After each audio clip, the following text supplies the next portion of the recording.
Hey everybody, I'm Doug Gordon, and welcome to a special preview of a Patreon bonus episode. In this one, Sarah and I talk about a couple of weird but fascinating books that we found during the course of researching and writing our own book, Life After Cars, which will be published by Thesis, an imprint of Penguin Random House, on October 21st. If you want to hear the entire episode, you can support us at patreon.com/thewaroncarspod. And now is a great time to sign up, as we're running a summer discount. You can save 20% on annual memberships with code SUMMER20. And please pre-order Life After Cars and get ready to see us on our book tour. We have stops in Brooklyn, Seattle, and San Francisco that are on sale now, and many more are to come.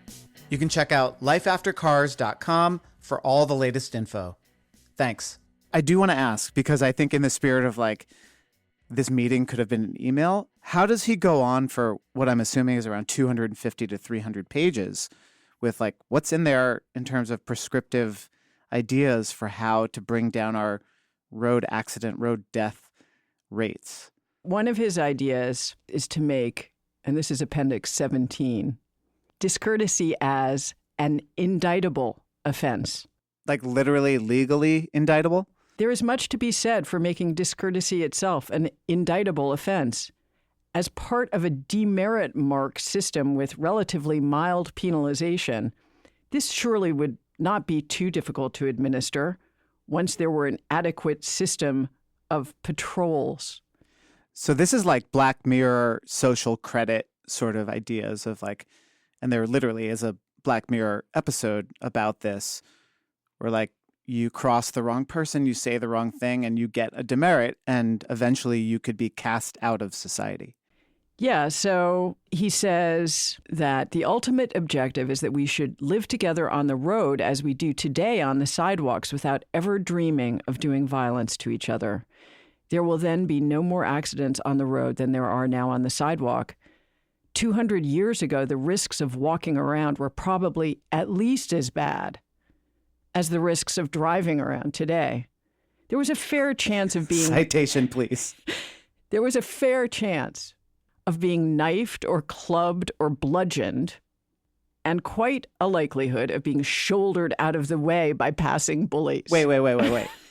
Earlier, he's saying that long ago there was a separation, there was this aristocratic sense, this nobility, and if we could all just return, capital V, return, then we would find ourselves in a much more enlightened and safe state. Now he's saying that way back in the day, just walking down the street could get you knifed or clubbed. Pick one, please. Yeah, he puts this down to the police beat system has not been as good as it should have been. There haven't been as many cops, basically. I mean, this is what it comes down to.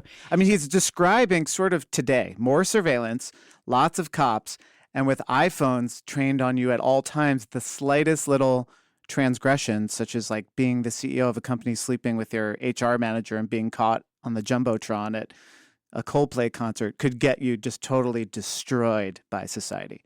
Yeah, so he pretty much just says we should all just behave really well, and then there should be lots of cops chasing people around and indicting them for being discourteous. Sir, you're going to have to pull over. You did not say thank you to the cashier when she handed you your change. Finally, we must all fight our own anger. If someone behaves badly, this gives us no right to be angry. We are not Zeus sitting in judgment on the sins of others from the throne of our own purity. I mean, we're podcast hosts. That's an awesome relic. I mean, basically, he has no solutions. He just thinks that everybody should behave better and that if they read his book, they will be instantly moved to behave better. I think that's pretty much the sum of it. I think in listening to you describe this book, the word just came up a lot. If people would just. And I think that's something people should listen for the next time they go to a community meeting about bike lanes, or they hear an elected official talk about traffic safety, because you hear that still today. If people would just follow the rules, there'd be no crashes. If your traffic safety strategy or any sort of safety strategy relies on just, it's not going to work. If toddlers would just learn to not stick their fingers in electrical outlets, then we wouldn't need plastic outlet covers. If people would just learn to stay to one side of the stairwell, we wouldn't need railings on the other side. It just doesn't work with traffic safety. I feel like we should have Jesse Singer sitting right here. We could actually have Ralph Nader, sitting right here too, because the fact that this book was published essentially at the same time as Ralph Nader's classic Unsafe at Any Speed, which did not say we just need to get people to behave better. It said we need to do the hard work of regulating the machines and the environments that the machines move in so that they're safer inherently, a systemic solution that required political will and not just the hope that individuals would somehow find enlightenment through the words of T.S. Skillman.